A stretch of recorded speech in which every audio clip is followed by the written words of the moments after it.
Hey everyone, so this is officially day 0 of my hair transplant surgery. I just got back from the hospital or from the surgical center about an hour and a half ago, and I'm getting ready to take off this bandage around my head too. So it was a little bit of a crazy day filled with anxiety and then which ended up not being substantiated, so I was worrying a little bit more than I should have, but at the same time, they did a pretty intrusive surgery on me. So it all started off at around 5:30 in the morning when I had to be at the surgical center to get prepped for the surgery. I think, after taking the initial medication and, getting changed, the surgery started around 6 a.m. Kind of just to give you a little bit of a heads up on the hours that it took. I believe I got out of there around 4:15, 4:30 p.m. This afternoon. So surgery was from around 6 a.m. to 4:30 p.m., 4 p.m., which if you do the math, that's 6, 7, 8, 9, around 10 hours. 10 hours. But, they were able to do a lot of work. So the surgery I got, it was the FUE treatment, the FUE treatment. So they took out 3,500 different hair follicles in the donor site, and then they were implanting those 3,500 hair follicles in the top of my head. So one of the things they ask you before you go into surgery and before you take any medication is, if the doctor goes in there and they find that they have, you have more good donor hairs that you can use, do you authorize them to extract those donor hairs and then implant them into the subject area? Because each of those grafts that they have to implant and then the donor hairs that they have to take, there's a charge. And the specific place I went to was $5 per graft. So a $5 charge per graft. At the end of the day, they ended up taking 3,608 hair follicles, or 3,608 grafts from the backs and the sides of my my head, and put those same 3,608 allegedly back on top. So what that means is, when you first start your hair transplant, they give you the cost that it's going to take, or they give you the cost based on how many hair grafts they're going to take out. And when they take out more, because they have more positive donor sites, then they're going to charge you more at the end. So I ended up paying a little bit extra at the end, but shoot, I think it was worth it. Now, when they put you in the room, the first thing they do is they start injecting you with, I think, Novocaine, lidocaine, any of these canes, where they take one of these metal syringes and they just start putting it in the donor area, so where they're going to be taking out your hair follicles. So you go face down onto this chair, and then they start poking you around the backs of your head and the sides of your head where they're going to take them out. Until those areas are numbed out. Numb to pain, but not necessarily numb to pressure. Then they'll flip you on one of your sides. So you're going to be sitting laying like this. And then that's when they're going to start extracting all of those individual hairs. They do that for about, an hour and 30 minutes. And then they flip you over to your other side. So then you're laying like this. And they still take out the remaining hair follicles, or the hair follicles from that side too. And I think that process also takes about an hour and a half. And then, they're also, when you're face down, I think they're taking out hair follicles at that point in time. So you're actually, the first half of your surgery, the first 35 to 40% of it, you're face down and you're hanging out on your sides. After they do that, they take a short break. You're able to go to the restroom if you want to, but it's just for a short time. You're always escorted and chaperoned just in case you pass out. Fortunately for me, I didn't. I was going in the bathroom and I was taking selfies of the progress that they were putting on. So I have a bunch of those random videos where they might not be the cleanest visually, because there's a lot of blood. Not a lot of blood, but there is some blood coming around each and out of each coming out of these hair follicles. But, I kind of liked it because it was the raw photo, and, I want to see exactly what it looks like. So after taking those photos, then you lay back down. They sit you on your back this time. So then your head's up, your neck's up, and that's when the doctor, the surgeon, starts making punctures into the recipient area, or the area that you're getting the hair transplant in, and starts making little pokes into your skull, or into your the membrane, into your skin. The same amount of They're making 3,608 holes into my skin on the subject area. So they made sure to numb that area, and then that's where they start poking you around everywhere. The way that I think about this is, you can think about it like you're a chia pet, and each one of those little holes that they're sticking in there, they're going to be putting a seed in that hole. Or you could think about it in like a farming perspective, where they're laying out these rows of corn, these rows of certain types of, whatever vegetable or crop you want to put in there. Because at the same time, remember how I told you how they were harvesting different parts of the side and the back of my hair, or the sides and the back of my head, where they were grabbing all those individual hair follicles? Well, while the surgeon was pulling them out and had his assistant, there were two other individuals who were within the microscopes. They're under microscopes, because they were getting pulled out in chunks. They were getting pulled out 2 or 3 at a time. So you had one individual on one set of microscopes who was separating each one of those hair follicles and then organizing them in their own separate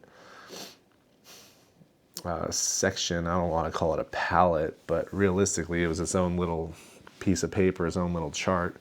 And then as soon as that piece of paper had 5 to 10 hair follicles on it, they would put another one on top of it. Boom, and then start organizing them that way.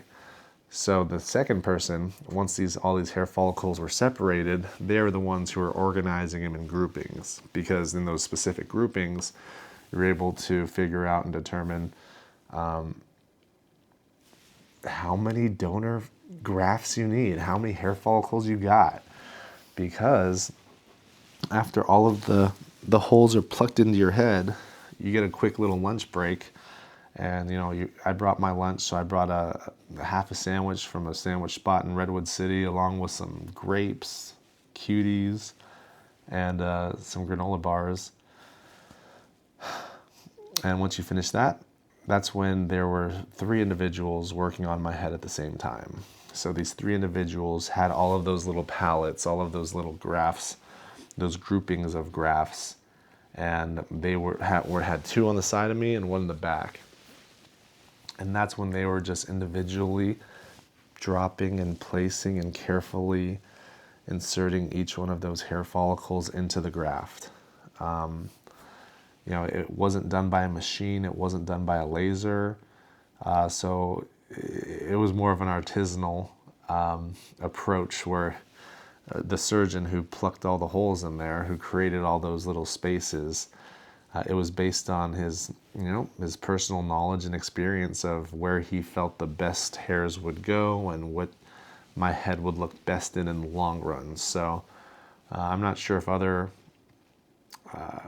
hair transplant technologies use robots or lasers, but mine didn't. He did it by hand. So I think, at least my personal opinion is, I appreciate that a little bit more, because he was able to literally hand select the areas that he wanted to put those individual hair follicles in. So once the ladies are able to start inserting those hair grafts into my head, that's when we're able to watch TV. So if you ever get one of these, just get really comfortable, being really comfortable, because you're going to be watching a movie. There's going to be 3 people putting objects into your head, placing them into your literally into your, not your skull, but in the membrane around your skull. And you're going to be watching, Love on the Spectrum or Demon Slayer, both of which I watched during today's event. So but I wasn't awake the whole time. During the part where they were harvesting the hair follicles, I was falling asleep. And then I woke up around 30, 45 minutes later, and then I fell asleep again. And similar to when they were placing the hair follicles in there, I was taking naps in between. So it worked out well. It felt like a long time. I would say the biggest strain or the biggest surprise was when they initially were putting in all of the pain medications into my head, because at that point you could actually feel the little needles poking into your head before they started becoming effective and started numbing out the subject area. But the second thing was, man, they hand placed 3,608 hair follicles into my head, one by one, individually, where they were taking breaks, but at the same time, there was always at least two people working on it at a time. The good thing about the place I went to is the individuals who were doing that work, they're funny. They were, you could tell they were doing their job, but at the same time, they had a pretty good bedside manner because they were making jokes. They were listening to the show I was watching, so they were adding little comments to it too, because I think some of them were able to watch it. And then once you get finished, you're not able to drive yourself back home after the surgery because of the medications that you're taking. So they'll give the person who's required to pick you up or who's going to pick you up, they'll give them a notice, whether you want to give them a 1 hour notice or 2 hour notice or whatever. So I told them to give my mom a 2 hour notice just because she would be able to plan things a little bit more accordingly. And it was nice. She was waiting downstairs for me. But after all the hair follicles are put in there, that's when you get to go over the medications that you need to take. That's when you get to go over the type of post-operation care that you need to follow, which includes, different kinds of washing your hair, definitely not shampooing in the first few days, the type of spray that you need to include on there, but also some of the restrictions that you need to abide by within the next 2, 3, 7, 10, and 15 days.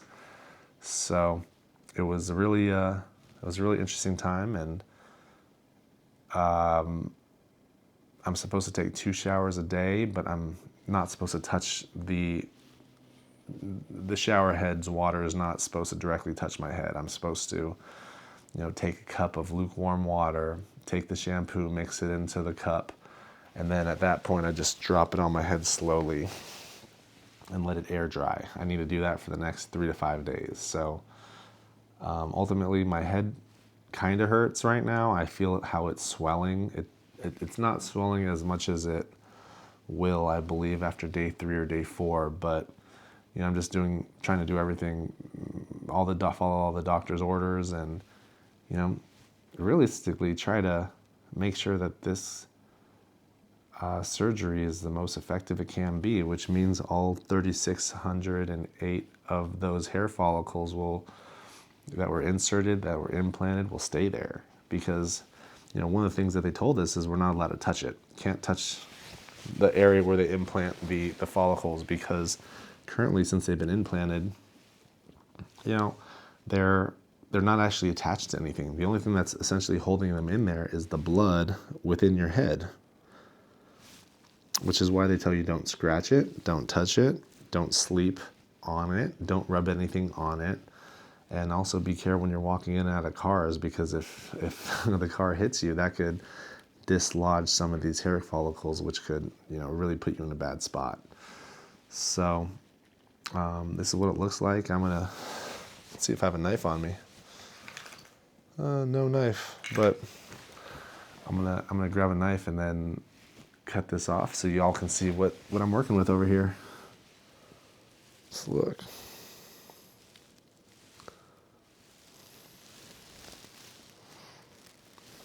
Kind of crazy, right? It's crazy how it's in 4K.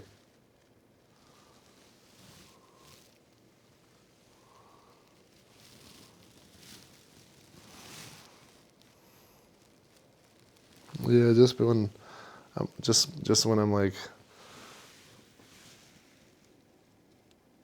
with me holding my head up or the hand over my head, I could feel my head start throbbing, which means, there's a lot of blood flow going in there, and I got to be careful because realistically, the doctor did just poke over 7,000 holes in my head. So I got to make sure I follow all the orders, listen to all the instructions, take all the anti-inflammatories that he prescribed, and keep you guys posted. So let's see.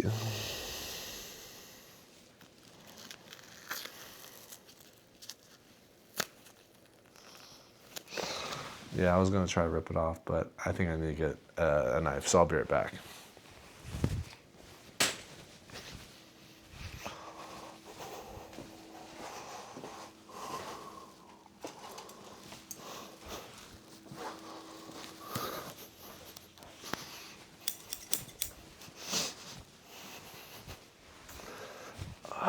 All right.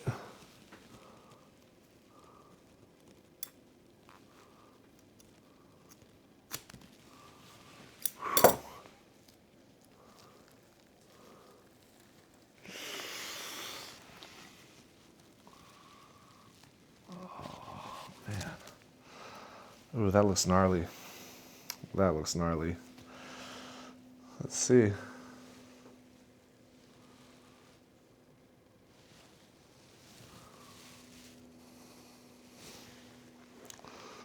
Pretty dope, right? I think I look pretty good with the bald head, actually.